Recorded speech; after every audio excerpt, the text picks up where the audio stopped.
What is up you guys? So welcome sa aking tutorial for today. Ngayon po, pag-uusapan natin ang TradingView. Ano ba yung TradingView? Yung TradingView is a platform where majority or most of professional traders uses to do yung kanilang technical analysis. Sobrang helpful po itong platform na ito for me personally. Kasi maraming tools na you can use and majority of like instruments and pairs, for example sa Forex, no, makikita mo dito, you can really do your technical analysis very, very productively. Okay? So, mag-start itong tutorial ko na to as if kakatapos mo lang mag-sign up. Sobrang bilis lang po mag-sign up. You can just go to tradingview.com and you can even use yung Google account para makapag-create ka ng TradingView account. Sobrang bilis lang. You can do it in maybe less than 5 minutes. As if tapos ka na nag-create ng account sa TradingView, ako I created this account, new account lang, no, just for the sake of this tutorial.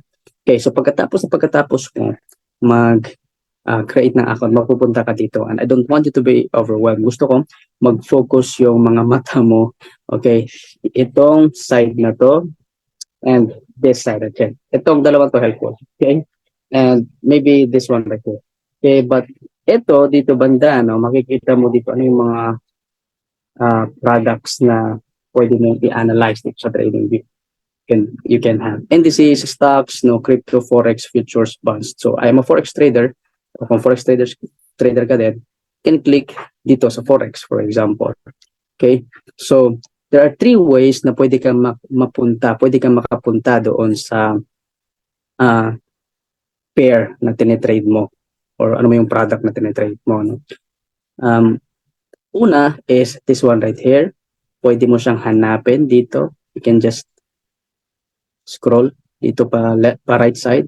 Okay, hanapin mo ano yung pair na tinitrade mo. Same goes kung crypto trader ka. Okay, same goes like that. Kita mo yan dyan. Yan yung una. Pangalawa, you can just search yung pair mo dito. Okay, you can just search yung pair mo dito. Very easy. Okay, search mo dyan. Okay, or dito. Pangatlo naman is dito sa watchlist. Pag bago pa yung account mo, pag pinindot mo yan, sobrang dami ng mga symbols na nandiyan. Okay? Yung sa akin, dinelete ko na yung iba. No? For example, like that, just close that para mas malinis ako. Inopen ko lang itong, for example, open ko lang yung euro. Yan. Gusto mo mag-add pa ng pair para sa watchlist mo, you can just add yung symbol dito. Same goes. No? Parehas lang din kanina. Pwede mo lang siyang i-search din dito. And then, automatically, for example, Bitcoin, lagay natin dyan, automatic na sa watchlist mo na siya. Okay, so, let's move on. Punta tayo sa mismong chart. Click natin tong Euro USD. Double-click natin yan. And let's wait it to load. Okay, pag click mo siya, mapupunta ka dito. Okay, sa mismong Euro USD. But I want you to focus your eyes dito banda. Yan. I want you to click that para mapunta ka talaga sa yung pang-professional na chart. Okay, look at this. Okay, ito yung chart na masarap tingnan sa mata na if nag-aaral ka ng trade or if you're a trader. Okay, so most of you siguro pag open nyo, yung kulay ay ganito siya, naka-dark siya, ganyan. Okay, okay, sobrang bilis lang po i-change from that to this. Okay, so right click mo and then punta ka sa color theme and then light. Okay, so stay tayo dito, okay, para uniform tayo. Now, ito yung chart ng Euro USD. Okay, gusto ko muna yung mata nyo, wag muna kayong malito or anything, ano. Gusto ko muna tingnan nyo to. Yan, itong nasa gilid. Ito yung quote currency. Ito yung price mismo ng dollar. Okay, tingnan nyo sa gilid, euro versus US dollar. So 1 euro is equivalent to how many dollars? So ito yung numbers na dito. Ito yung price ngayon ng euro compare sa US dollar. Okay, so ito yung numbers na yan sa gilid. Okay, so daan tayo doon. Now, pag free pa lang yung account mo, maraming mga ganito, maraming mga advertisements, maraming mga ads. Okay, so dito tayo banda. Okay, ito yung account mo, ito yung symbol, and kung gusto mo mag-add ng additional symbol para ma-compare mo ng dalawang symbol pero hindi natin ito try yun ngayon, no? And dito naman yung time frames. Okay, click mo yung time frames na yan, you can see lots of time frame here. Even basic account lang, pwede ka magpunta ng 1 hour time frame, 4 hour time frame, and many more time frame. Para mas makita mo no, in your analysis sa, alam mo, makapunta ka ng mas lower time frame para at least somehow for your additional sa mga confirmations mo, correlations mo, etc. Well, pag click mo tong profile mo dito, makikita mo na agad yung additional pa ng features or we call this, mga settings dito. Okay, pwede mo siyang dark mode, kagaya ginawa natin kanina. Okay, ngayon i-stay lang tayo dito. And ano pa bang meron tayo dito? Okay, yung notifications po makikita mo dito. Okay, itong drawing panel, pwede mo siyang i-off. Tanggalin. Nakikita mo dito sa gilid. Ito yung drawing panel dito. Yan. So, ako, I just let it this way para palagi nandito lang. Okay, now I also want to talk about this. Ito yung mga drawing tools mo. Okay, ito yung gumagalaw. For sure sa'yo ngayon wala pa yan. Okay, paano ka magkaroon ng ganito? Kita mo itong nasa left side mo. Ito sila, all of these are yung drawing panels mo nga. Marami ito, tools na pwede mong gamitin. Now, pag ilagay mo lang yung mouse mo dyan, may makikita mo yung maliliit na mga arrows na yun. You can just click that and then lalabas na dyan yung additional tools pa na pwede mong gamitin sa analysis mo. Okay, yung ginawa ko siyang favorites. Ilagyan ko siya ng star. Yan. Kung alin dyan yung mga ginagamit mo palagi, lagyan mo siya ng star at nakikita mo siya, pupunta na siya dito. For example, ito, sige, tingnan natin nakita yan, yung iba dyan, hindi ko ginagamit. Put natin dito, try tayo maghanap ito ng palaging ginagamit. Here, I don't usually those tools. Ito, ginagamit ko to minsan. Itong path, ginagamit ko to. Yan, ginagamit ko yan. Highlight mo na siya, para mas madaling malocate. Hindi ka na pumupunta ba dito, tinahanap siya. Huwag mo nang hanapin kasi na siya palagi. Okay, so that's it lang. So let's say itong lang yung mga, by the way, ito yung yan, dito yan. Yung short position and long position. Start na yan siya. Okay. Alright. So, since andyan na siya, nasa favorite na siya, pwede ko na siyang tanggalin sa drone panel. Mas marami na lang dito. Para at least, mabilis ko lang alam pag nag-analyze ako, mas mabilis ko lang siyang kuha. Okay, mas magamit. Yan. Okay, so dito na siya. Right? And proceed tayo. Ito naman yung mga types of chart na pwede mong gamitin. Yan, ngayon candles tayo. Pwede kang mag-line chart like that. Okay.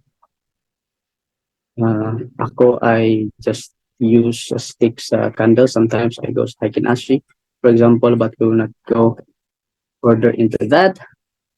And here, dito naman, indicators. Kung mahilig ka gumamit indicators, pag link mo yan, dito mo na makahanap yung mga paborito mong indicators.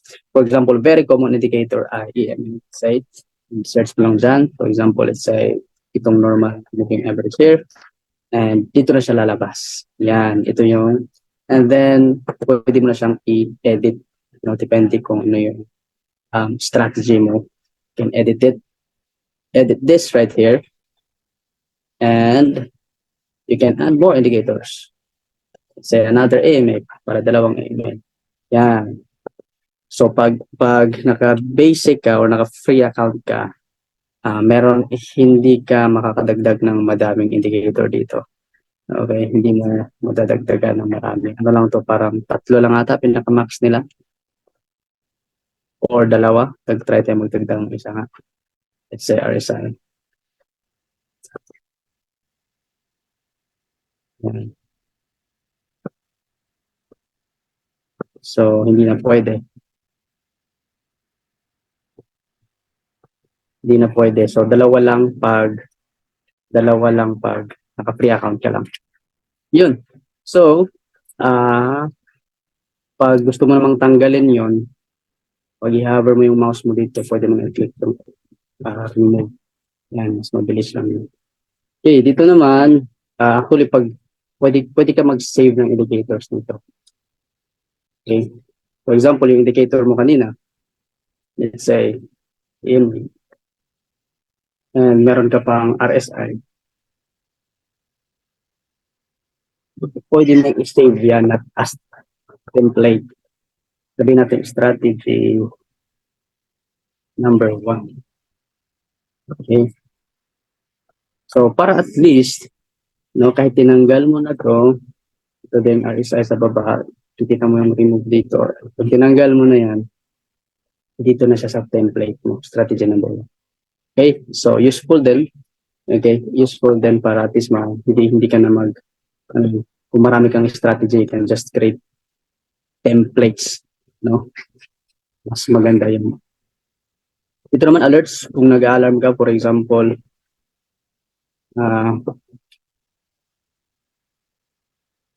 swing trader ka, for example, naghihintay ka na yung price ay bumaba hanggang dito.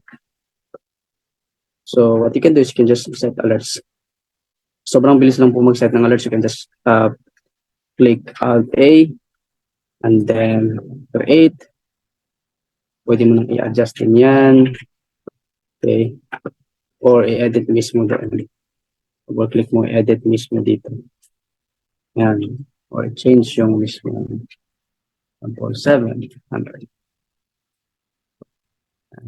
So, pag bumaba yung price dito, will notify you. Helpful. Yan. Okay, next tayo na feature ng trading view. Yung next ay itong replay button. This is very helpful sa mga nagba-backtesting. Ito yung ginagamit nila. Pag naka-free ka na account, sa daily time frame papuntang weekly time frame, pataas lang yung pwede mong i-backtest o i-replay. Hindi ka na makakapag-replay sa lower time frame. So, kailangan mo talagang bumili sa mga plans nila. Ako personally, naka-essentials ako. So, I can backtest even yung mga lower time frames. So, ito, pag clinic mo tong replay, pwede meron ka makikitang vertical line, and then you can just go back sa history ng price, easy like that by scrolling, and then click mo doon, then here, pwede ka na mag-aral dyan. Okay? Kadalasan, ginagawa ko is ini-squeeze itong price pag ganito yung chart para at least pag nagbabacktest ka, hindi mo nakikita kung saan ka talaga namin pumunta. Yan. Ito lang sa baba. So, yan. Then, pag na-click mo na, pwede mo na siyang i-like sa normal na price niya. Yan. Okay. So, dito naman, kapag naka-on tong replay mo, makikita mo tong mga buttons dito na you can play. Okay. Then pause, then mag-analyze ka na naman. Or you can manually forward it. Ito yung speed. Okay. Kung gusto mo mas mabagal lang, yan, naka 1x lang yan. Kung gusto mo mas mabilis, for sure, pwede mo gamitin itong 10x. Okay. So, sobrang bilis niya. You can stop, and then you can do your analysis. Okay. So far, let's say, pag gusto mong tanggalin itong replay button, click mo lang ulit, and then exit. Sige, try natin gamitin yung mga tools na in-open ko kanina. For example, very common na analysis, naglagay ka ng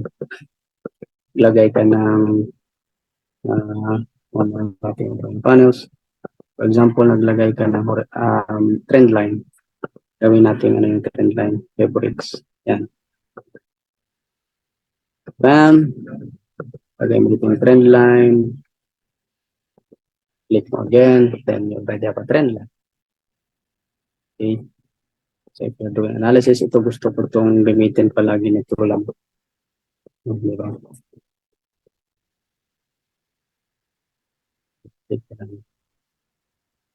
Huh?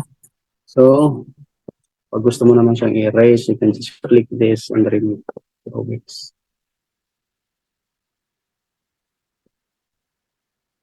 Okay. So, siguro sa ano ninyo ngayon, sa account ninyo ngayon, wala kayong nakikitang ganito, majority of you. Very easy lang po yan. Ito po yung mga news no, na upcoming news na darating at yung mga articles din. For example, pag click mo yan, merong mga updates dyan, articles na pwede mong basahin. And ito naman mga upcoming news tonight and the next coming days. Pag wala pa kayo nakita dyan, right click nyo lang and then go to settings and I wanted to go here sa events and then dapat naka-on itong mga economic events ninyo. Yan, pag naka-on yan, automatic, malalaman nyo na kung ano yung news na paparating. For example, tonight merong NFP, non-farm payroll. So, meron yung nakalagay dyan. So, non-farm payroll, 8:30. So, if gusto nyo namang i-change yung style ng ano ninyo, chart ninyo, very easy lang din. You go right click, go to settings again, and then punta kayo dito sa canvas. So makikita niyo dito background, grid lines, crosshair, all of those things right here. No? Itong background, for sure yun yung background niya. Pwede mo siyang change into gray, for example, and then pwede nating tanggalin yung mga grid lines para mas maganda tingnan, mas malinis tingnan. And then, ano pa, pwede nating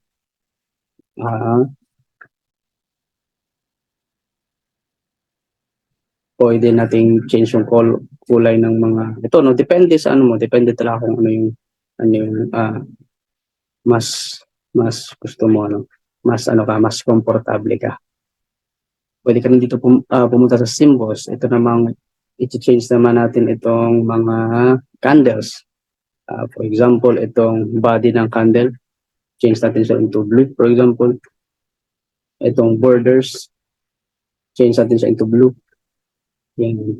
Tapos itong red, yun yung mga down candles, pwede siyang gawing, let's say, black, blue and black. Pati yung borders niya, blue and black din. Pati yung wick, ito yung black. Diba? Ito yung nakikita nyo sa iba. Ganito na yung paggawa nila ng render natin. Okay, so pwede mo siyang gawing ganyan.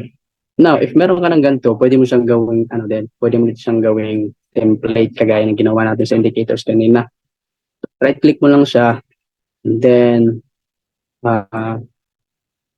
punta ka rito sa color theme, and then, save as. Sabihin natin, pangalan na to ay blue and black. Okay, ganun bahala magpangalan dyan. Blue and black. Yan. So, para pwede mo i-change anytime itong ano mo, itong chart mo from black like this. Okay, pwede mo siyang i-change into yung isa kong template dito or yung bagong ginawa natin kanina like this. Alright, so proceed tayo. Dito very helpful to sa akin personally. So sure yan, post mo lang. Ito naman ay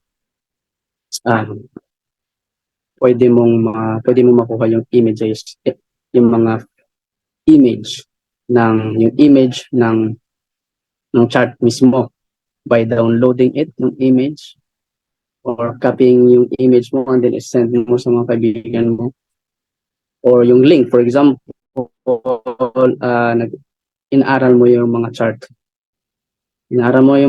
So yung ginagawa mo, kinukuha mo yung mga link para sa journal mo or para sa future na pag-study mo din ng historical data or previous price action. Okay, so hindi na natin discuss yung andito sa ibaba. Hindi, you can just explore kung ano yung mga andyan. Kadalasan andyan ay yung mga hats, no? Yung mga tawag nito. Hot list. Yung mga, ano pa bang andito? Calendar, yung mga ideas dyan, ibang traders. Kadalasan hindi ko na yan pinupuntahan. No, minsan pumunta ako na pero hindi masyado. Well, Dito sa baba, you can just explore kung ano andito on your own. Ako meron akong trading account dito, trinay kong inopen. In the future, pwede pwede ko kayong turuan paano gamitin yung, uh, paano gumawa ng paper trading account or basically a demo account sa TradingView. You can literally create a demo account dito sa TradingView. So, ito lang muna for now. Guys, I hope na at least na nawala yung mga questions nyo kanina about paano i-navigate itong TradingView. So, yun lang muna. Sobrang salamat and see you next time.